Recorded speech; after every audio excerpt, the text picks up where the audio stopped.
자, 오늘은 도시락 이슈 이도성 기자 대신에 이주찬 기자가 나왔고요. 그리고 월드클래스 이용주 캐스터 나왔습니다. 안녕하세요. 네, 안녕하세요. 오늘 이도성 기자 대신 이주찬 기자가 나왔더니 아주 표정도 밝고 몸짓도 과해요. 지금 유튜브에서 이 네티즌 분들도 더 네. 좋아하시는 것 같은데. 네, 맞아요. 지금 뭐 네. 접속자가 1000명이 넘었죠. 네, 이도성 기자가 휴가를 이번 주에 가서요. 이번 주는 이주찬 기자가 도시락 대신해 드리겠습니다. 네, 첫 번째 도시락 그럼 열어볼까요? 예, 첫 번째 도시락 열어보겠습니다. 이거 잘 들어야 되는데. 네, 이렇게- 어우요. 어우, 이거 네. 개편하고 저기 네. 이게 처음이어가지고. 네. 네, 보여주시죠. 네, 맞아요. 하나, 둘, 셋. 빠밤. 빠밤. 예, 내 성적을 알고 있다. 지금 카메라 감독님도 당황하셨어요. 네.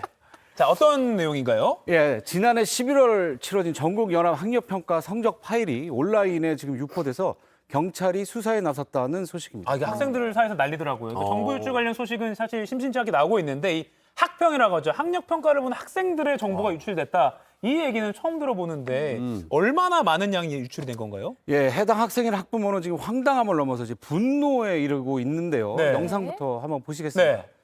예, 토요일 밤 SNS 대화방에 올라온 파일인데요.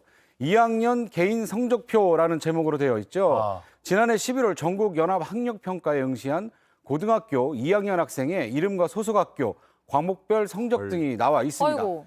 주민번호나 휴대전화 번호 등은 이제 포함되어 있지 않습니다만 네. 정보 유출 피해자는 전국 17개 시도교육청 중 경남과 충남을 제외한 15개 교육청에 속한 학생 30만 명에 이를 것으로 추정되고 있습니다. 30만 명이면 아주 큰 숫자인데 근데 이게 처음에 어떻게 유출이 된 거예요?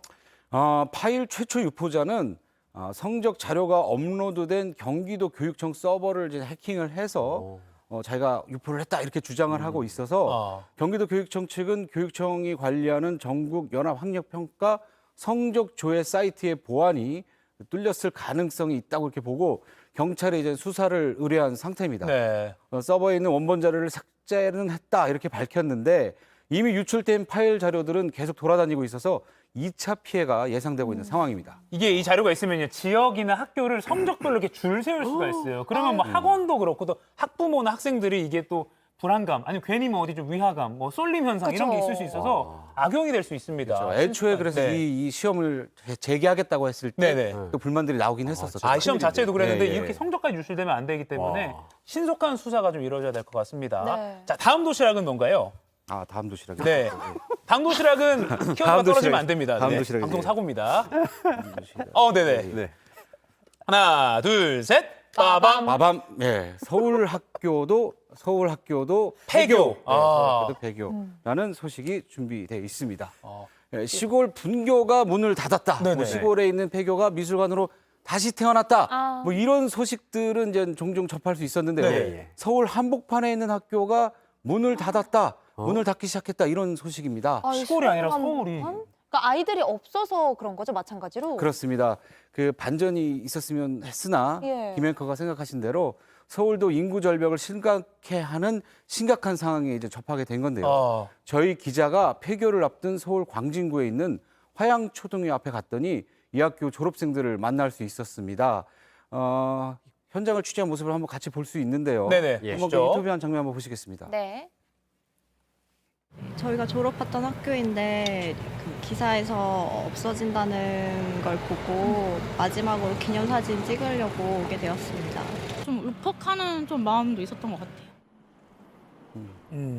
이 학교 측은 뭐 다음 달 폐교를 앞두고 이미 각종 시설들을 이제 폐기하기 시작했고요. 현재 지금 재학 중인 학생이 62명입니다. 다음 학기부터 근처 초등학교 2곳으로 나눠서 전학을 가야 하고요. 학교 앞에 문구점은 이미 이제 고객들이 아이들이지 않습니까? 네. 아이들이 예, 예. 줄면서 원룸 전용 부동산으로 헐. 간판을 이제 바꿔 달았습니다. 네. 한번 사장님 들어볼까요? 인터뷰도 한번 들어보시죠. 예. 주변에 이제 애들이 많이 줄었죠. 초창기에는 학생이 너무 많아서 오전반, 오후반 있었어요. 저분 성함이 이용주. 네. 저랑 이제 동명이네요. 예. 조남 좋으시네요.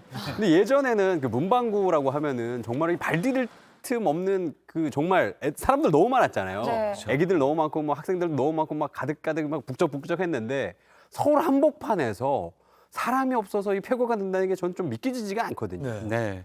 문을 닫는 학교는 이곳만이 아닙니다. 내년에는 도봉 고등학교가 서울 일반계 고등학교로 가운데는 처음으로 이제 문을 닫습니다. 올해 전국 초중고등학교 학생 수는 521만 명으로 1990년도에 1,000만 명 아래로 내려갔고 33년 만에 다시 절반으로 줄어든 것입니다. 3년 뒤에는 400만 명대가 예상되고 있는데요. 이렇다 보니까 영유아들이 이용하는 어린이집도 빠르게 사라지고 있습니다. 전국 어린이집 수는 최근 4년 동안 8,200개 넘게 줄었습니다. 근데 이렇게 학생들이 줄어드는 게 줄줄이 영향을 줄 수 있는 게 지금 이제 초등학교 교사를 양성하는 교육대학교의 인기도 좀 시들해지고 있다고요. 그렇죠. 올해 대입 정시 모집에서 네네. 전국 교대와 초등교육과 13곳 중 10곳이 경쟁률이 3대 1에 미치지 못했습니다. 모두 3번 원서를 내는 정시 모집의 중복 합격자 수를 고려하면 사실상 미달인 것인데요. 최근 5년 중 가장 낮았습니다. 실제 최근 5년간 초등학교 교사 임용 시험에 합격을 했더라도 학교에 발령받기까지 평균 1년 4개월 가까이 걸렸습니다. 인구 절벽 또 교육 문제 모두 다 연결이 돼 있기 때문에 하루빨리 좀 적절한 대책을 마련하지 않으면 안 될 것 같습니다. 네, 다음 도시락 열어주실까요? 네, 다음 도시락. 이번에는 좀 턱 쪽으로 한번 또 올려주시고 카메라 감독님 너무 밑으로 지금 내려야 되기 때문에 네. 하나, 둘, 셋, 빠밤. 2년 만에 2년 직장 내 만에 괴롭힘. 직장 내 괴롭힘. 네.